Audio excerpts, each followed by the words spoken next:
Hello everyone, कैसे हैं आप सब।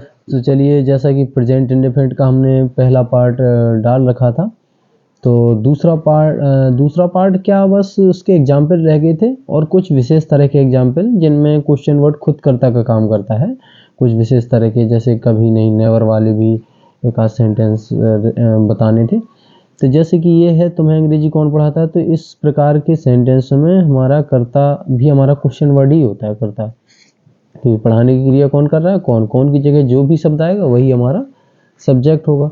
तो कौन ही हमारा सब्जेक्ट होगा इसमें। तो क्वेश्चन वर्ड जिन सेंटेंस में सब्जेक्ट खुद क्वेश्चन वर्ड हो, तो उनको हम सिंपल के नियम से बनाते हैं इसमें। ठीक है, सभी सेंटेंस में ऐसा होता है, सिंपल के नियम से बनाते हैं उनको। सिंपल के नियम अब क्या है, इसमें अलग है, सब में सिंपल के रूल अलग है।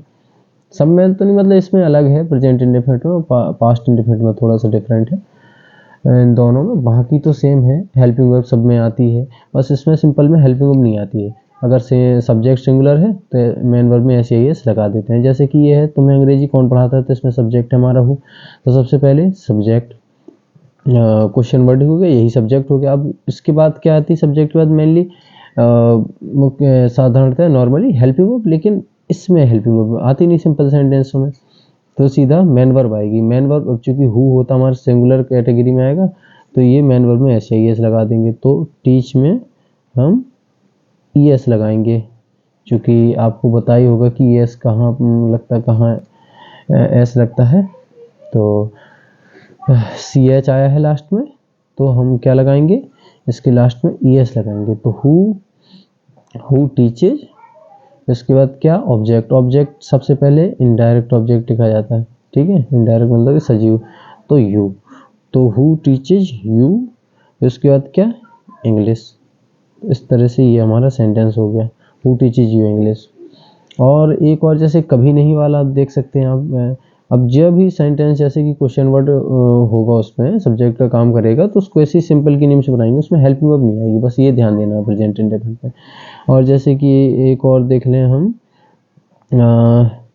मैं झूठ कभी नहीं बोलता हूँ, झूठ कभी नहीं बोलता हूँ। तो जैसे इसको देखें हम, तो कभी नहीं आ गया, तो कभी नहीं वाले सेंटेंस को हम सिंपल के नियम से बनाते हैं, क्योंकि नेवर, कभी नहीं की अंग्रेजी क्या होती है, नेवर, यानी कि एडवर्ब इसमें नेवर का यूज करते हैं। तो सबसे पहले सब्जेक्ट, बोलने की क्रिया हमारा मैं कर रहा, तो सब्जेक्ट हो गया आई।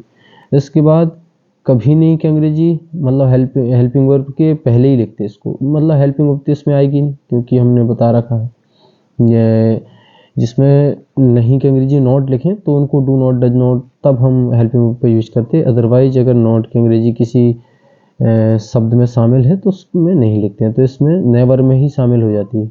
कभी नहीं मतलब नेवर। ठीक है, तो आई नेवर, अब इसको सिंपल की रूल से ही बनाएंगे, हेल्पिंग वर्ब नहीं लिखेंगे, आई नेवर। फिर इसके बाद मेन वर्ब, टेल मीन्स झूठ बोलने के लिए क्या लगाते हैं हम, टेल। सच बोलने के लिए स्पीक, तो झूठ बोलने की बात हो रही थी इसमें, तो टेल लगाएंगे। फिर क्या, ए लाई, ये हमारा ऑब्जेक्ट हो गया। आई नेवर टेल ए लाई, आप इसमें सब्जेक्ट ऑब्जेक्ट भी देखते जाएं ताकि आप पहचान पाए। तो जो क्रिया करता है वो हमारा सब्जेक्ट हो गया, और जो क्रिया में पहचान छिपी होती है आप देख सकते हैं। और क्रिया का जैसे क्या या किसको का प्रश्न किया जाए तो वो हमें ऑब्जेक्ट मिल जाता है। तो इसके बाद अब आइए हम समझते हैं प्रेजेंट कंटिन्यूअस और पास्ट कंटिन्यूअस। ठीक है, तो प्रेजेंट कंटिन्यूअस, तो चूंकि ये बहुत ही सिंपल सेंटेंस है, इसलिए हमने इसको दोनों मिक्स कर दी, प्रेजेंट कंटिन्यूअस भी देखेंगे, पास्ट कंटिन्यूअस भी देखेंगे। चूंकि हमने टेंस की शुरुआत में ही, अगर आपने इंट्रोडक्शन वाला वीडियो नहीं देखा है तो आप देखिएगा, टेंस को अच्छे से हमने बताया है, सबकी पहचान बता रखी है, उसको देख लेंगे तो आप किसी की पहचान ना कुछ आपको ध्यान रखने की जरूरत नहीं है, सब उसी में है। तो इसमें कंटिन्यूअस, जैसा कि कंटिन्यूअस नाम से सजेस्ट हो रहा है, लगातार, कंटिन्यू मतलब होता है लगातार, तो किसी क्रिया का जारी रहना पाया जाता है इन सेंटेंस में। प्रेजेंट है, प्रेजेंट कंटिन्यूअस है चाहे पास्ट कंटिन्यूअस, प्रेजेंट है तो वर्तमान में जारी रहना पाया जाएगा, पास्ट है तो भूतकाल में जारी रहना, मतलब पास्ट में जारी रहना पाया जाएगा। तो इसकी जैसे कि पहचान भी लिख रखी है हमने, थोड़ा सा टाइम कम लगेगा इसी वजह से। तो मुख्य क्रिया के अंत में रहा, रही आदि शब्द आते हैं, जैसे कि हमने टेंस की शुरुआत में ही पहचान बता रखी। कंटिन्यूस में कहा था मुख्य क्रिया के अंत पे रहा रही, अर्थात क्रिया का जारी रहना। रहा रही से अर्थ ही होता है क्रिया का जारी रहना। हम रहा रही कब इस्तेमाल करते हैं? जब क्रिया का जारी रहना पाया जाए, तो जारी रहना पाया जाता है, ठीक है। मेनली हमारा रहा रही आएगा। कभी भी सेंटेंस में अगर क्रिया का जारी होना पाया जा रहा है तो कंटिन्यूअस ही होगा, कंटिन्यूअस। और भले ही उसमें रहा रही ना भी आए, ठीक है। कुछ क्रियाएं होती हैं जैसे कि वह दरवाजे के पास खड़ा है, तो खड़ा है मतलब कि खड़े होने की क्रिया जारी है, तो इसमें रहा रही नहीं है, फिर भी वो प्रेजेंट कंटिन्यूअस में आएगा, ठीक है। प्रेजेंट है तो प्रेजेंट में, और था है तो पास्ट में, बस सिंपल है। तो रहा रही के साथ है आएगा तो प्रेजेंट कंटिन्यूअस, और रहा रही के साथ था आएगा तो पास्ट कंटिन्यूअस। तो इसकी ये तो होगी हिंदी में पहचान। अब इंग्लिश वाले बच्चे कैसे पहचाने? तो वो पहचानेंगे हेल्पिंग वर्ब से। अगर हमारी is are am was were is are am है हेल्पिंग वर्ब, तो हमारा प्रेजेंट टेंस, और वाज वेयर है तो पास्ट टेंस, और is are am was were के साथ मेन वर्ब में आईएनजी है तो हमारा प्रेजेंट कंटिन्यूअस, और वाज वेयर के साथ आईएनजी है मेन वर्ब में तो हमारा पास्ट कंटिन्यूअस। इसके लिए नोट हम ये बताना चाह रहे थे कि सभी प्रकार के वाक्यों में मेन वर्ब में आईएनजी का प्रयोग करते हैं, ठीक है।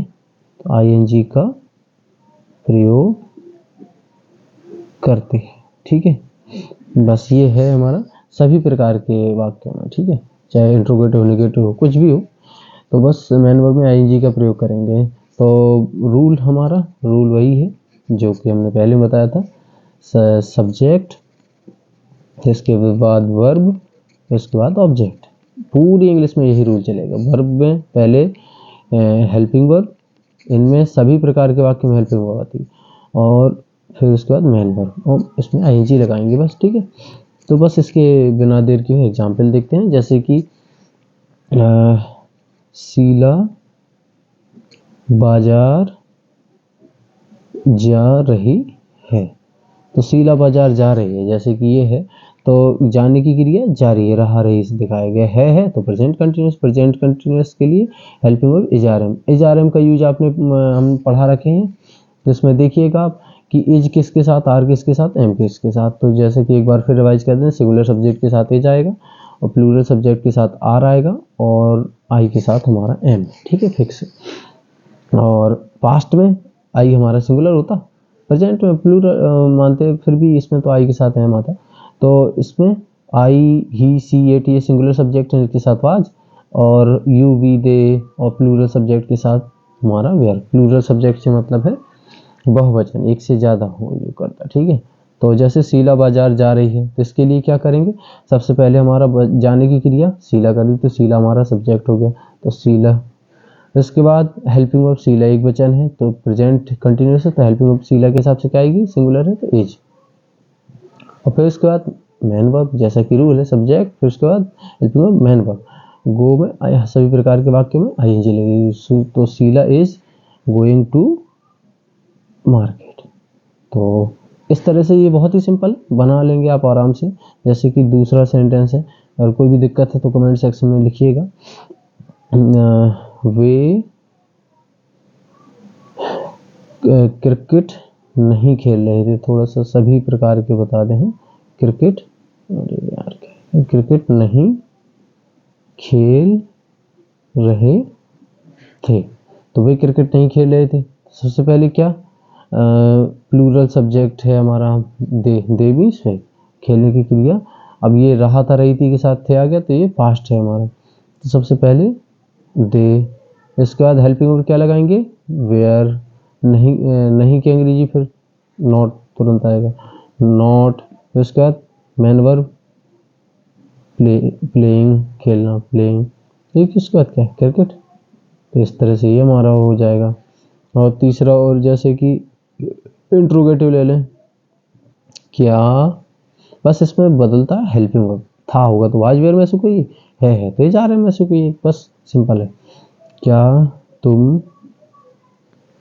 अंग्रेजी नहीं पढ़ रहे हो?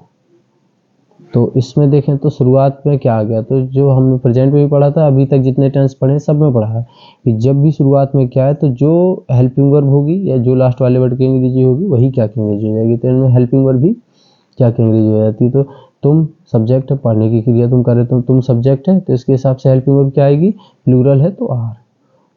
आर क्यों, क्योंकि प्रेजेंट है आर। फिर उसके बाद सब्जेक्ट यू, इसके बाद नहीं की अंग्रेजी नॉट, आर यू नॉट। फिर उसके बाद main verb reading, are you not reading. फिर उसके बाद क्या, इंग्लिश हो गया। तो इस तरह से हमारा सेंटेंस कंप्लीट हो गया। और भी जैसे कि काफ़ी सारे एग्जाम्पल बता दें हम आपको, एग्जाम्पल से ही आप रिलेट कर पाते हैं। जैसे कि ये हमने लिख रखा है कि वे बच्चे तालाब में क्यों तैर रहे थे।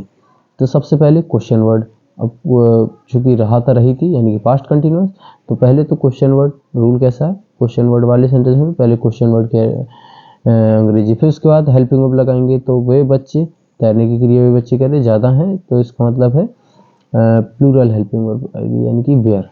फिर उसके बाद सब्जेक्ट क्या है, हेल्पिंग वर्ब, फिर उसके बाद तुरंत सब्जेक्ट आएगा क्वेश्चन वर्ड वाले सेंटेंस में क्या करते।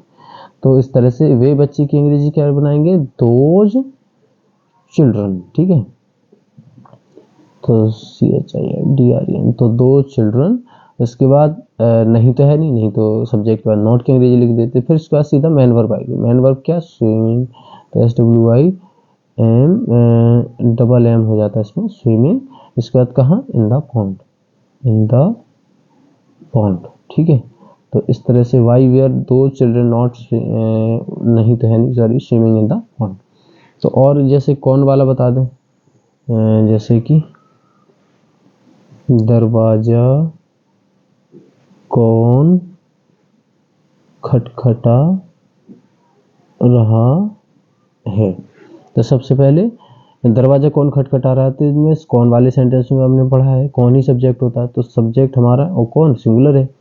तो और रहा रही यानी कि प्रेजेंट कंटिन्यूअस है, क्रिया जारी है। तो सबसे पहले हु, क्वेश्चन वर्ड, यही हमारा सब्जेक्ट है। उसके बाद सब्जेक्ट के बाद क्या आनी चाहिए, हेल्पिंग वर्ब। तो हु के हिसाब से क्या आएगी, इज, सिंगुलर होता हु इज। फिर उसके बाद main verb knock, knock means खटखटाना है, तो ING लगा देंगे, नॉकिंग। इसके बाद कहाँ, दरवाजे पर, तो दरवाजे पर कौन है यानी कि, तो at the, knocking the door या knocking at the door, knocking the door ही लिख सकते हैं, नॉकिंग द डोर। दरवाजा कौन खटखटा रहा है, सॉरी एट हटा, जो खड़े होने की क्रिया होती तो एट द डोर करते हैं, sorry, who is knocking the door. इस तरह से हमारा हो जाएगा। जैसे कि हमने एक पहचान में आपको बताया था अलग प्रकार का सेंटेंस, जैसे कि भिखारी दरवाजे पर खड़ा है। तो इसमें खड़े होने की, भले ही इसमें रहा रही है नहीं है, लेकिन इसमें खड़े होने की क्रिया जारी है, तो ये हम प्रेजेंट में बनाएंगे। ठीक है, खड़ा होने की क्रिया, तो भिखारी इसमें सब्जेक्ट है क्योंकि खड़े होने की क्रिया भिखारी कर रहा है। तो बेगर, कोई पर्टिकुलर बेगर की बात हो रही है, तो बेगर। फिर उसके बाद हेल्पिंग वर्ब क्या, एक ही है, तो क्या लगाएंगे, इज। इसके बाद मेन वर्ब में ING लगाएंगे, स्टैंडिंग। फिर उसके बाद कहाँ, दरवाजे पर यानी कि एट द गेट। ठीक है, तो इस तरह से ये हमारे सेंटेंस हो गए। तो आप इसको ऑब्जर्व करिएगा, देखिएगा, और पिछली वीडियो नहीं देखे तो आप उनको ज़रूर देखिएगा। और वीडियो अगर पसंद आया तो लाइक शेयर सब्सक्राइब भी करिएगा, और जो भी आपको प्रॉब्लम है तो कमेंट सेक्शन में लिखिएगा। और जो भी टॉपिक आपका इंग्लिश ग्रामर में इनकम्प्लीट है, आपको आता नहीं है, तो आप कमेंट सेक्शन में लिखिएगा, हम उस पर वीडियो ज़रूर बनाएंगे। और इस तरह से थोड़ा सा देखिएगा। Thanks for